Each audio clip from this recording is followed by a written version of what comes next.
Ah, water, the elixir of life. Yes. You know that nursery rhyme we used to hear? Water, water everywhere, and not a drop to spare.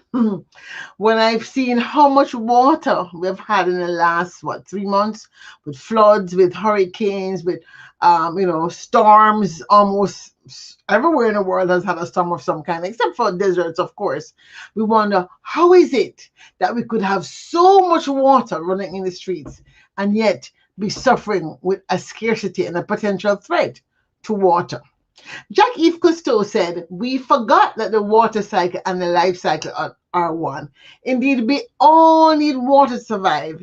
Every plant, every animal on this planet Earth needs water." And in fact, this is the reason why, as we talk about going to colonize Moon and going to colonize Mars, there's this frantic search for water, because without it, we expire. So today we're talking about Sustainable Development Goal 6, ensure access to water and sanitation for all. Yep, all people, all over this world. And I dare say, if we're talking about going to space, in space and on Mars as well.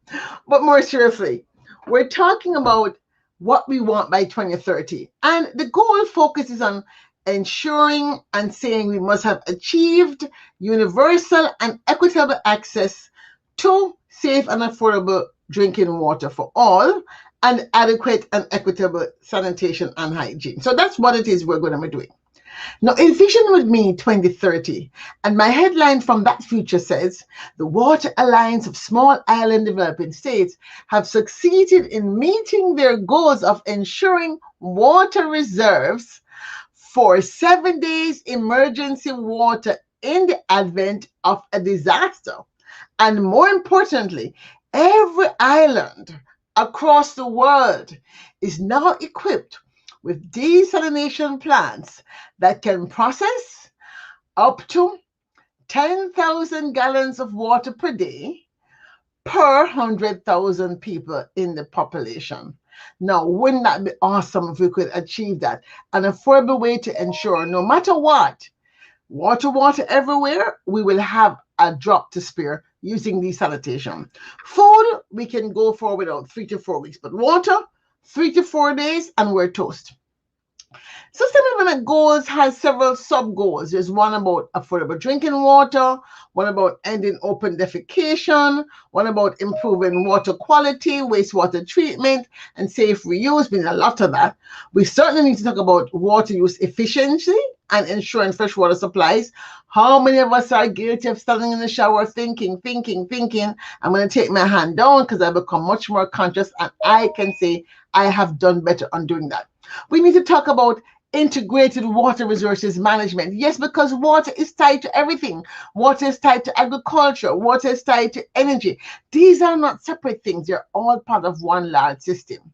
So when we think about creating the partnerships such as Global Water Partnership and UN Water to ensure support to developing countries, we're talking about all of us working as one to make this happen. And so I think my seed of hope for today is, drum roll please, pam, Circle of Blue. Circle of Blue is I guess, a circle of journalists and data specialists who have come together to bring the information around water into one place and ensure that all the people working on water, Stockholm Resilience, Clinton Global Initiative, Global Water Partnerships, UN, the companies, everybody working on water can find data and information so we can better share our stories. Now that's the smart future that I am talking about. You see, they have created something like a choke point index, which is very clever way of helping people to see the fact that if we don't get our numbers right in terms of the data gathering to make sure data can speak to data across, especially countries where we share borders, then we might be run out of the information we need to make good decisions. They've also created a podcast, which I think one is called Speaking About Water, where they talk about water from different perspectives.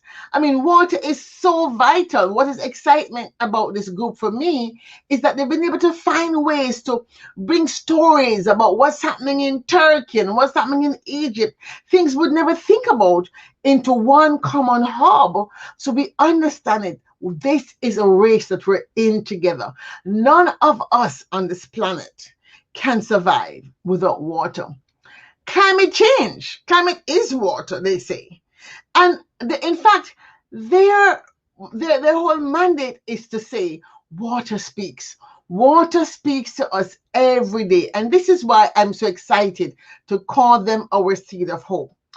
I invite you to look them up, Circle of Blue. They're all the way online, and see what they're doing, even with their website, talking about designing the future of water. Now, as a futurist, I just love the sound of that.